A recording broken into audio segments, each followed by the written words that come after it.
Hey guys, Professor Bill, Comic Book University, and War of the Realms issue #1. You do not know what I had to go through to get this comic book. But if you want to know, I'll explain towards the end of the video because, wow, everybody's like, how come there was no hint or rumor of War of the Realms in your This Week in Comics, Bill? Yeah, it was incomplete. Somebody had the question, hey man, how come the video seems so rushed? Did you by chance notice that my kids were with me? Anyway, let's just take a look at this comic book itself. We got the opening cover page. Dude, this is just gorgeous. This credits page, the title page and whatnot, absolutely beautiful. And you can see all the people involved doing the variant covers. I believe that there are actually more variant covers here than there were for the Fantastic Four issue #1 release, which seems impossible. But yeah. Also, I didn't go through this in any specific detail because screw that, but for crying out loud, dude, like, did Art Germ even get a chance to do something? Because if he did, I got to go back to the comic book store again. Anyway, yeah, so War of the Realms, issue #1, let's get it. Oh, and you should also make sure that if you go to the comic book store, I'm just saying, they got this, they got the Pinwheel of Doom that you can actually match up the month with the date. That's right, and see which symbol is going to be utilized. I'm just saying, it's actually kind of cool. Also, information how to keep up to the date with the War of Realms stuff. This is probably one of the absolute hands-down coolest events ever, just because of the amount of giveaways that they're doing with it. Also, the free stuff just at your LCS. It's a local comic book store if you're just getting into comic books. Okay, so we've got Chapter 1, Last Realm Standing. And yes, ladies and gentlemen, the playlist begins. On the next page, it talks about a theme song where you can go and get free digital streaming of a theme song specifically for the comic book. I did go and listen to it once I saw it, but since this chapter is called Last Realm Standing, Alice in Chains, Last of My Kind. I think you might agree. It's worth it. Okay, anyway, this was after the passing of Lane Staley, so just understand. Okay, so this issue is written by Jason Aaron, and he is actually in charge of this entire event. He's the mastermind behind this one. Drawn by Russell Dauterman, colors by Matthew Wilson, lettered by VC's Joe Sabino. Patrick McGrath did the logo and the symbols, and the main cover that I was holding in my hand showing you is Arthur Adams and Matthew Wilson. And then, yeah, I showed you there's a whole lot of variant cover artists. So, by all means, feel free to go and check those out. So, we get a previously, which is awesome. And you guys can go and get the trade paperback if you need to for the prequel to it's actually more of a lead-up to the War of Realms. And it's been several years in the making. All right, several years in the making. But if you've been following enough of the comic books, you know where this stuff is coming from. But anyway, I believe that enough of us are going to be collecting this event as a full-blown event, probably with the trades also. So yeah, you might want to just go ahead and get yourself the the Preludes trade paperback. Okay, so I think that everybody saw this in the previews for the comic book. A group of assassins goes to assassinate Odin, and they appear to succeed. Yeah, just saying. It's a good way to start this off. I'm not going to give any more direct spoilers after this, but understand that one more Asgardian does die. A fairly important Asgardian does indeed die. Yeah, it was pretty grotesque how it happened, and everybody, like, nobody can believe it, and it's almost like time stops for everybody. I'm not going to go into it anymore after that. Loki shows up, or does he? And he tells Thor, hey man, I know how to get to Malekith, and there's a whole elaborate thing there. And Thor, who doesn't want to talk a lot, also doesn't want to listen a lot. Thor is brash. Thor is headstrong. Thor is dumber than dog crap. Which is interesting because Thor is right there. I love me some Thor. And Thor is in for the fight of his life. If there's one thing Thor knows how to do, it's throw down. And he is throwing down, dude. That is just facts. And, yeah. I have a feeling that the hammer that Odin made for him, I don't know if he only made one for him. But anyway, he went and decided to make a hammer for Thor also, you know, after the loss of Mjolnir. And hopefully that comes into play specifically. Maybe they did, because Thor is able to make these particular hammers return to him or fly around and do some crazy things to the assassins that come onto his boat. By the way, he is in Newark Harbor, and as a former Jersey boy, I can tell you straight right now, if he was on the docks in Newark Harbor, bruh, at night, now, I'm going to tell you right now how he lost his hammer. And he's embarrassed at how he lost his hammer. He got gaffed, all right? Somebody came along and gaffalized his hammer. Anybody remember when we used to use that word? And he went and said, oh, yeah, but the cool story is that somebody threw my hammer into the sun and I can't retrieve it. Yes, that's the story, and I'm sticking to it because he don't want to admit he'd been swindled. All right, anyway, dude, New York Harbor, dude, in the middle of the night, it's called the Mafia, bro. So anyway, we get I think this was supposed to be a lot funnier than it actually was. Sif and many of the other Asgardians, the Asgardian females, you know, the cool ones at least, including Jane Foster, who is an honorary Asgardian. She's an emissary. They meet Spider-Man on a roof as Lady Freya is fighting off a bunch of assassins of her own. Spider-Man was cool in this, but again, like, there's the self-deprecating humor, and if I had to make one complaint about the comic book, which I usually like to, I like to try and say one thing that's a complaint about the comic book. Well, that would be it. That this just wasn't the greatest, you know, the greatest light to see Spider-Man in. There was an amazing scene, though. This scene right here. This is the absolute, hands down, oh, this is just an advertisement, so whatever. This is one of the best pages in comic books of the year. I know, it's only April. Get over it. This is one of the best of the year. I loved this page, especially when they get to the part with Wolverine, because you feel it. You know what I'm saying? Dude just came back and he knows. There's a good chance he could die doing this. He probably thinks every time that he could possibly die doing this. So, one more for the road, right? That was good. That was a good way to make up for the Spider-Man thing. Anyway, everybody who's involved in this is actually really cool. Even Tony Stark is actually pretty cool in this. Then we get to this badass scene. Two things happen in this scene. One, it just got sexy. Bow, chicka, wow, wow. Everybody loves the Enchantress, right? Two, once I saw Malekith riding the tiger, you know that I switched to Ronnie James Dio. I'm just saying. Jump for the morning. Yeah, anyway. I did have to switch the theme song, and I genuinely did. The very next page, this scene right here. This reminds me of something from Walter Simonson's run, greatest run on any comic book ever. But yeah, his run on Thor. The Avengers assemble, and for Midgard, and what's he say here? New York is for lovers. Yeah. Anybody remember that scene with Odin, Thor, and Loki? And they're going against the forces of Muspelheim and Surtur specifically. And they have their individual things that they want to say. Yeah, go and look that one up. Great scene. Great scene. If anybody wants to ask what happened in there, I'm sure there are other people who will be happy. Greatest run in comic books ever. There's plenty of people who have read that, and they'll smarten you up in the chat below, the comments below. So, a great fight happens. Look, I know that people like to talk about, oh yeah, this was a good fight, that was a good fight, good fights in comic books. Nah, let that rest. This was probably one of, like, I'm reading a book and my adrenaline is getting risen. That's how good the fight scenes in this were, all right? I loved the fights in this. Absolutely. They felt real. They felt awesome. The Punisher jumping in to fight a storm giant, back in Dungeons & Dragons here, a frost giant, which they're also in Dungeons & Dragons. That was awesome. I'm looking, I was like, that is goddamn epic. Like his comment, I wish I brought a bigger gun. No, he would fight him, he would jump in there with a K-bar, because that's who the Punisher is. You know what I'm saying? This right here is the list. This top one should have been checked off. I don't like it when they don't check off the book that we're actually reading, because we should know better. I don't want to be the one checking it off. You think I'm going to write in my book? What's the matter with you people? Anyway, yeah, all of this good stuff here. So this is the beginning of everything that we got to get in order to get the full story. Listen, if y'all can't afford to get that stuff, it's cool, man. I get it. I get it.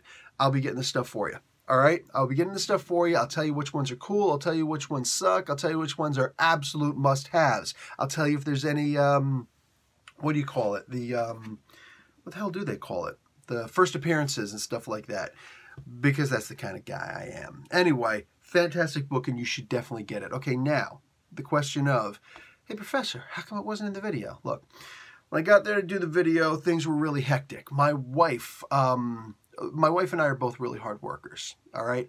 My wife is working off-site this week. She's usually got a very liberal work schedule. She usually takes off on Tuesdays in order for me to go up and do the This Week in Comics video. I want you to listen to that again.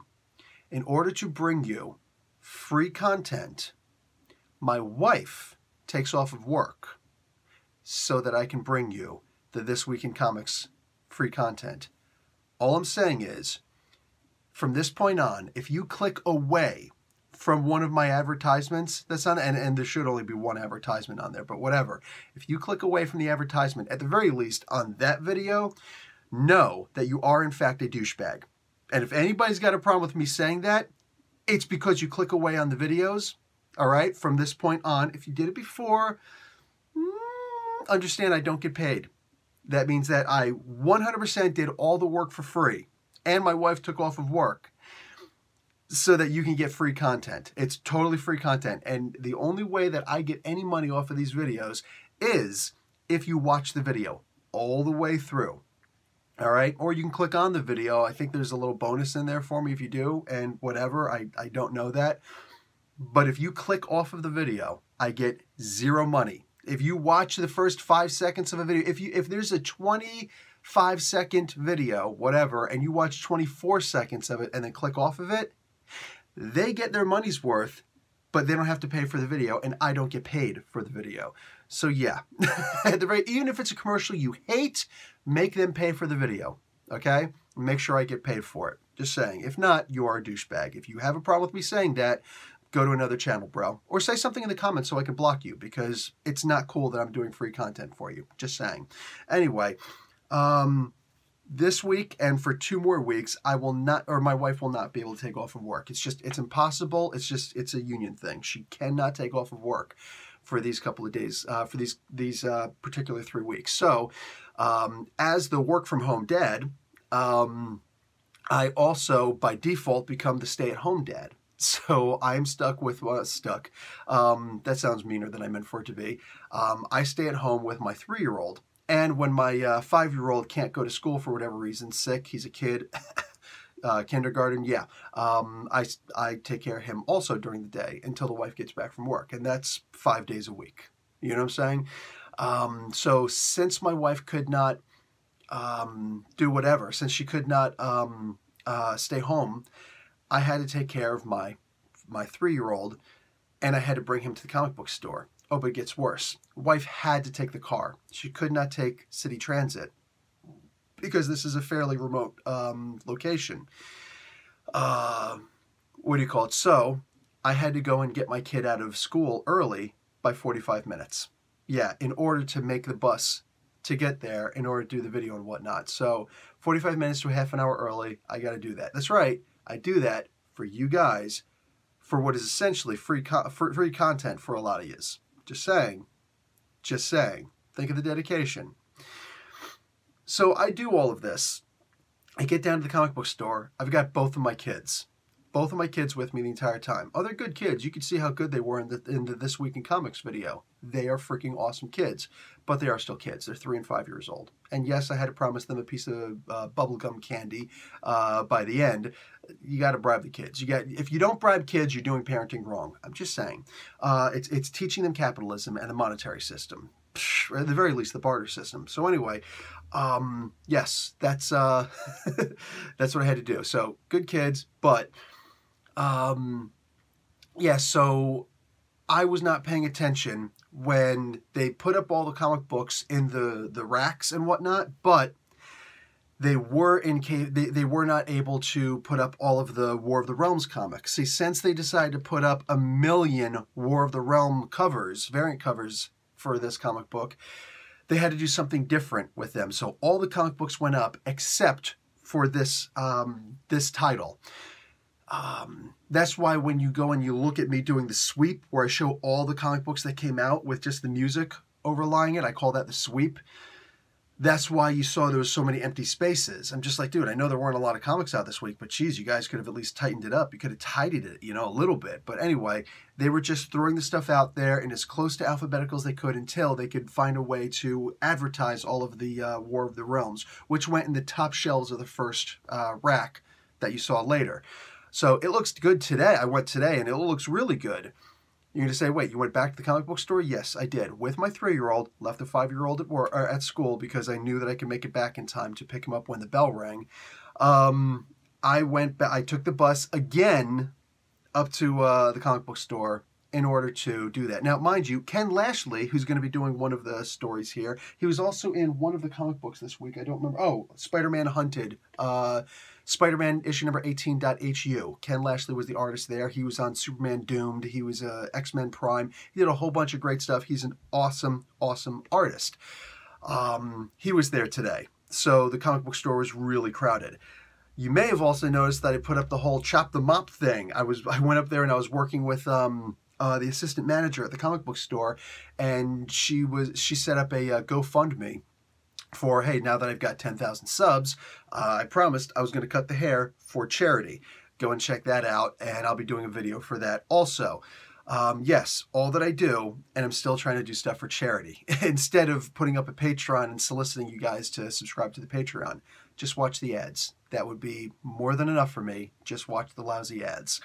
Anyway, so I had to go back up to the comic book store in order to grab War of the Realms because running around with the kids yesterday, I forgot that War of the Realms was coming out. I didn't even mention it because it completely slipped from my mind. If I didn't see it on the comic book rack, the comic book shelf that day, yesterday, then I didn't realize that it was out. Yeah, sucks. Happens.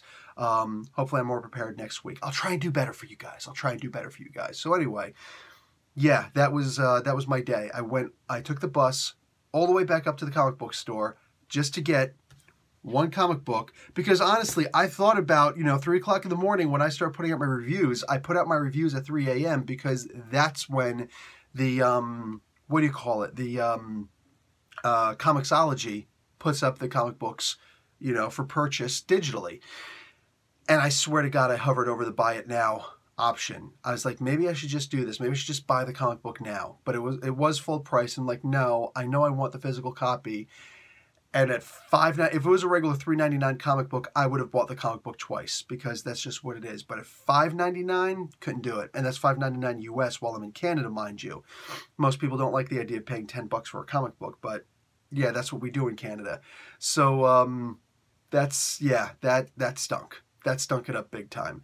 So I decided, you know what? I know I want the physical copy anyway, so let me drive up. And that's dedication, bro. And I love Comixology. You guys are awesome. Thank you for following me on Twitter. Love you guys. But I did want to have the physical copy. So that's what I did. I went out and I got the physical copy and took the bus all the way back. My son lost his best pair of gloves on that, my 3-year-old. He left them on the bus. They don't do lost and found for gloves and hats and stuff like that, only for big stuff. So we lost a really good pair of gloves doing that also. Guys, please, be cool. Don't be douchebags. Watch my videos.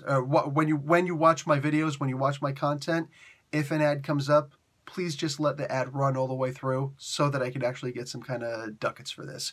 I can assure you, if right now, with the so-called money that I get doing this stuff, if this were my full-time job and I got in a week what I get within a month for it, the money that I make in a month doing Comic Book University, if I made that in a week at my actual, physical, teach online, teaching kids in China, English online, that's what I do in the mornings. If that's what I made in a week, I would quit that job in a heartbeat. Understand, nobody's making super fat YouTube monetization dollars, all right? Nobody, not even PewDiePie. There are multiple other ways that these guys are making lots of money, all right? But all those guys who are making, the few guys who are making millions of dollars on YouTube, understand, I am not even remotely close to one of them. Not even remotely. But I don't throw Patreon at you guys. I don't I'm one of the very few guys who have 10,000 subs and whatnot, and I don't do stuff like that. All I'm asking, just watch the freaking commercial that comes through. If one comes at the end of this video, you could just watch the video. You could watch it there. Please, undouchify yourself if you're being douchebags. All right? If you didn't realize it, that's an entirely different story. All right? If you're like, oh, I'm going to click through, he's getting paid anyway, just mistakes happen. Understand I don't get paid if you click off. All right. That being said, really good comic. All right. And all that other stuff done. More comic reviews to come shortly. All right. Professor Bill, Comic Book University. Class dismissed.